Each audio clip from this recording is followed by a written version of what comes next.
The cargo decks of the Frontier Dawn always smelled like rust and regret. The human freighter wasn't meant for comfort, just profit. Every wall was streaked with oil, every vent humming with the metallic breath of an old engine that had seen too many jumps. Private Mason Reddick, once a soldier of the Terran Expeditionary Corps, now worked among the refuse. He was the ship's quartermaster, which really meant the guy who counted everyone's trash. On the 43rd day of the run from the colony world of Varn to the rim outpost of Halka 7, Mason noticed something strange in the refuse logs. The organic waste recycler kept losing mass, about half a kilogram a night. First he blamed the crew. Maybe someone was dumping food instead of recycling it, or sneaking extra portions. Then he saw the shadow. He'd come down late past midnight cycle to run maintenance. The lights were low, yellow strips flickering across the grates. He heard a faint rustle near the back, behind a stack of empty ration crates. Something small moved fast. He froze. "Who's there?" Silence.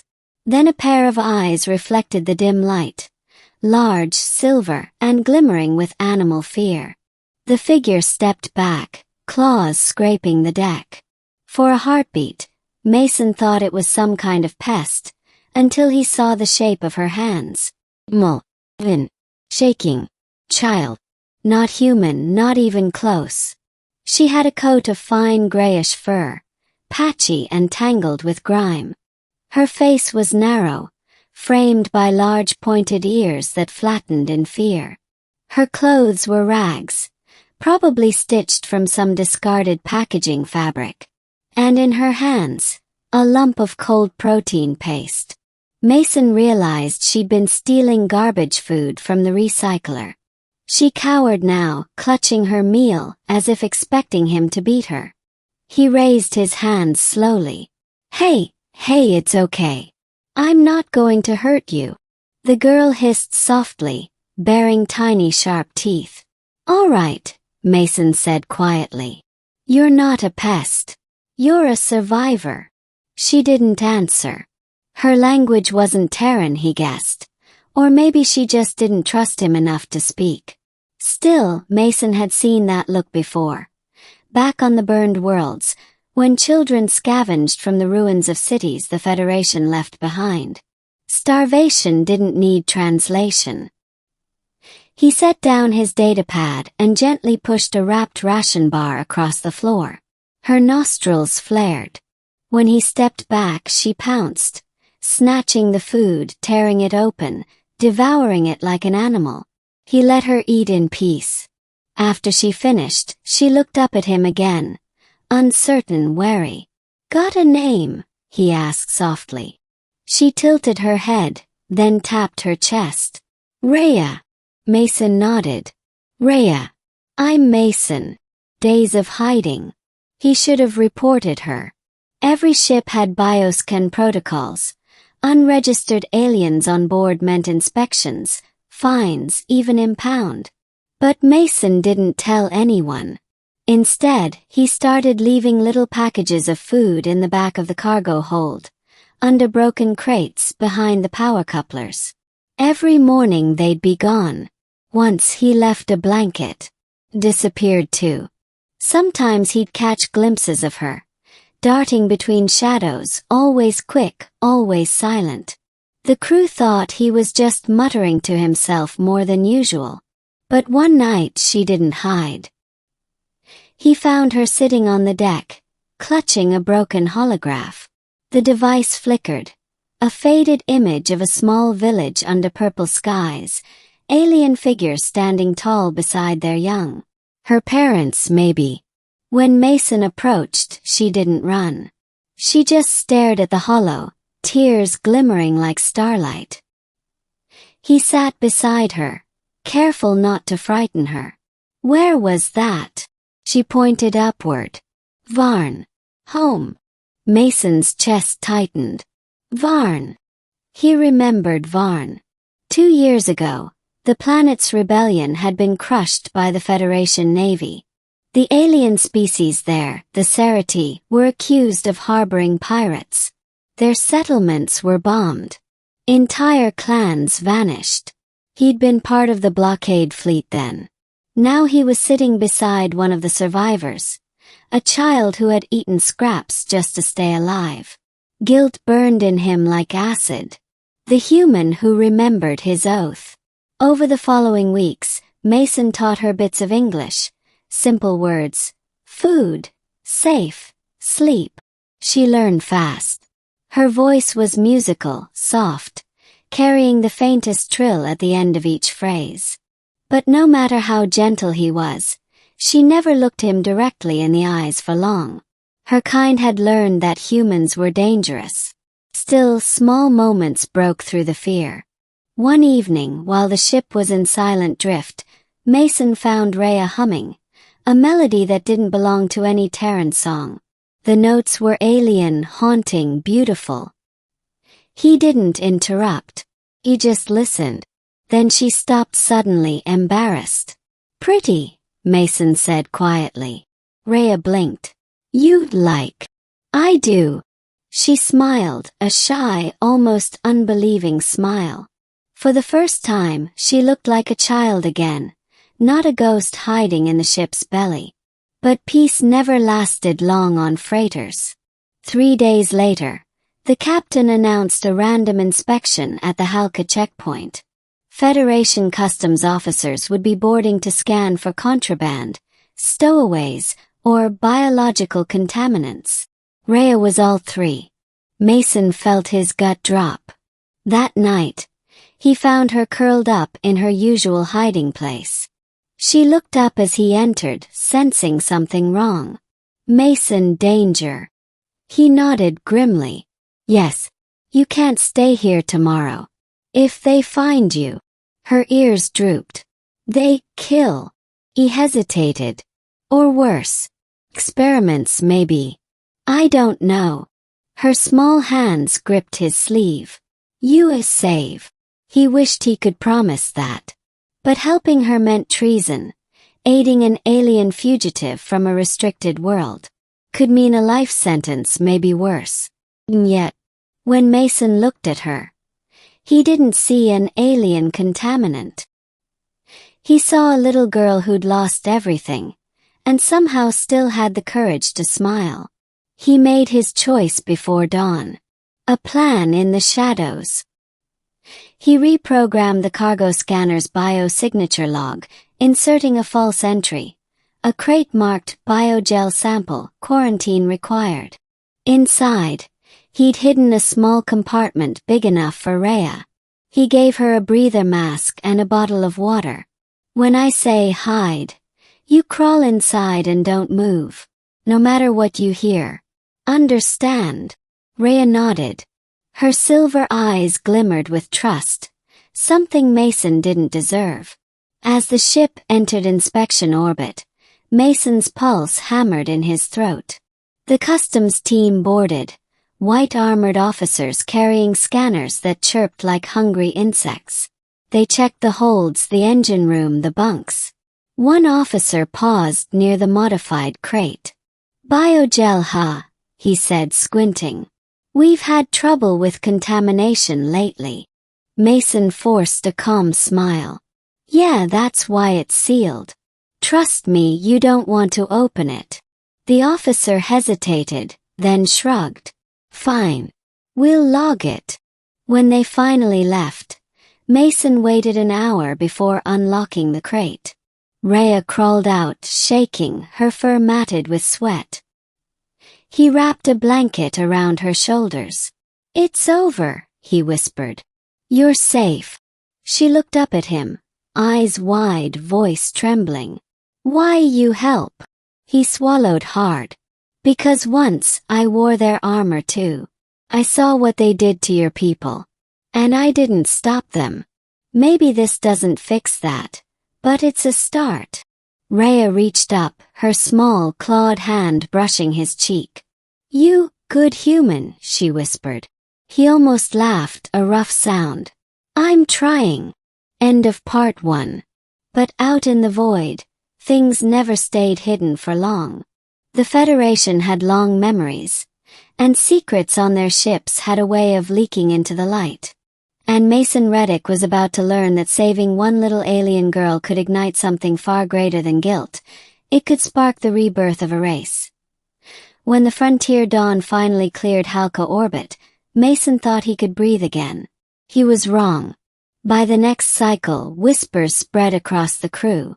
Someone had reported anomalous life readings in the cargo bay.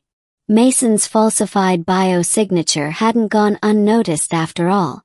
The customs officer had tagged it for later review. A patrol ship was now tailing them, awaiting orders. Mason's stomach knotted. The Federation didn't tail smugglers. They hunted them. Rhea stayed hidden, sensing the tension. She'd learned enough English to understand fear.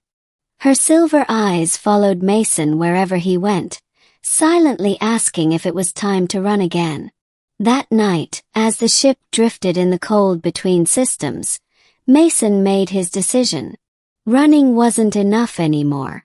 If the Federation found her, they'd take her, dissect her, display her, or erase her entirely.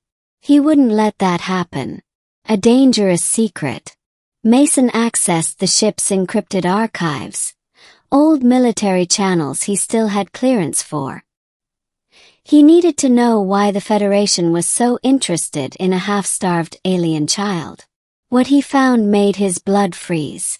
The Serati weren't just refugees. Their monarchy, wiped out during the bombardment, had a single rumored survivor, Princess Rhea of House Thalen, heir to a dynasty that once ruled half the Varn sector. Her people had worshipped her bloodline as living conduits of the cosmos. And now, a little girl named Rhea was asleep in his quarters, curled beneath a patchwork blanket. He sat there for a long time watching her breathe. She wasn't just a child. She was a symbol. If anyone learned who she was, they'd either crown her or kill her. He whispered into the dark. "You're a princess, huh? Guess I wasn't wrong." She stirred, eyes fluttering open. "Mason." He smiled faintly. "Go back to sleep, Rhea. We've got a long road ahead." The betrayal. 2 days later, the ship's first officer, Kellen Dern, cornered Mason in the loading bay. Dern was sharp-faced, lean, and as loyal to the Federation as a hound to his master. "You've been quiet lately," Dern said. "Too quiet. And I've been hearing odd things about you and the cargo logs."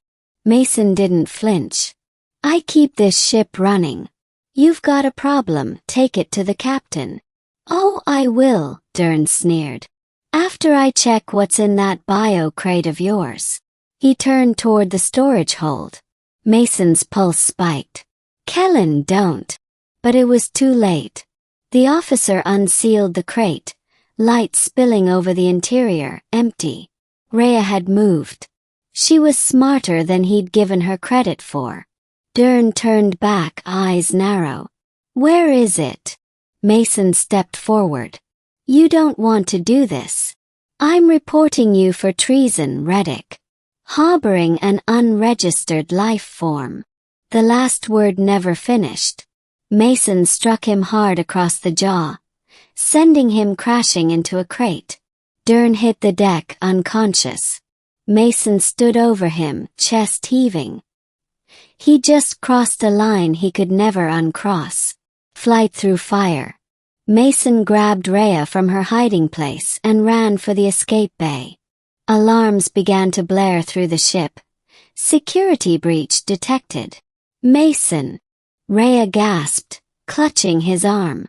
"Change of plans, kid," he panted. "We're getting off this boat." They reached the hangar as Dern's voice crackled over the comms, bloodied but alive. "Reddick's a traitor. He's got the alien. Stop him." Crew members shouted, weapons drawn. Mason fired warning shots, sealing the hangar bulkhead behind them. He threw Rhea into the cockpit of a small survey shuttle. "Buckle up." The hangar doors groaned open, stars flooding the view. Mason slammed the controls. The shuttle burst from the frontier dawn, engines screaming as plasma fire streaked past them. The freighter's cannons roared to life. One bolt grazed their wing. Sparks erupted, alarms blaring. "Mason!" Rhea cried, eyes wide. I know. Hold on." He swung the shuttle into a gravity well, engines flaring white-hot. The stars twisted, and then they were gone, swallowed into hyperspace. For a long moment, neither of them spoke. The hum of the drive was the only sound. Then Rhea whispered, "We safe." Mason leaned back, exhausted. "For now." She reached out, small hand touching his. "Thank you." He smiled faintly. "You don't have to thank me, princess." Her eyes widened. "You know." "Yeah," he said softly. "Doesn't change anything. You're still Rhea to me." Choice. They drifted for weeks through backwater sectors, avoiding main lanes. Mason traded spare parts for food and fuel, teaching Rhea how to hide, how to blend in. She learned faster than he expected, even picking up bits of Terran slang. But he knew it couldn't last. Someone somewhere would track them. One night, as they camped near the ruins of a mining moon, Rhea approached him. "You run for me. Always run." "Yeah," Mason admitted. "It's what I do best." She looked up at the stars, cold, distant points of light. Rhea tired of hiding. He frowned. "You're safer hidden." She shook her head. "My people gone. But if I hide forever, they stay gone. Need voice. Need hope." Her words hit him harder than any punch. She wasn't a scared child anymore. She was becoming what her blood demanded, a leader. "You'll die if they find you," Mason said. "Then they remember me," she replied quietly. The return. They reached a small colony world on the edge of Federation control, a dust-covered mining settlement filled with ex-soldiers, smugglers, and drifters. People who hated the Federation almost as much as Mason did. When Rhea stepped into the sunlight, the crowd fell silent. Her fur glowed silver in the dawn. The way she carried herself, calm, unafraid, it wasn't human. It was royal. Whispers rippled through the settlers. Some had served on Varn. Some had seen the Cerati once, before the firestorms. A grizzled miner dropped to one knee. "By the stars, she's one of them." Rhea raised her hand. "No more hiding. My name Rhea Thalen. Last of Cerati. I seek not war, only home." Mason stood beside her, blaster slung, eyes scanning the horizon. For the first time in years he felt something like pride. He turned to the crowd. "You heard the lady. Let's build her one." Epilogue: The Princess and the Soldier. Months later, a signal pulsed through the outer colonies. Not a cry for help, but a declaration. The Cerati were alive. Their princess had returned. The Federation dismissed it as propaganda. Then their convoys began disappearing. Then outposts declared independence. Whispers spread. A little alien girl, once fed like a dog, now led like a queen. And beside her, always, was a scarred human, the man who had first looked at her and seen not a scavenger, but a princess. Mason Reddick never sought redemption. But in saving her, he found it anyway. Out among the stars, humanity had written many stories of conquest. But this one, whispered through the void, was different. Because for once, it wasn't about domination. It was about seeing someone as they truly were. Then,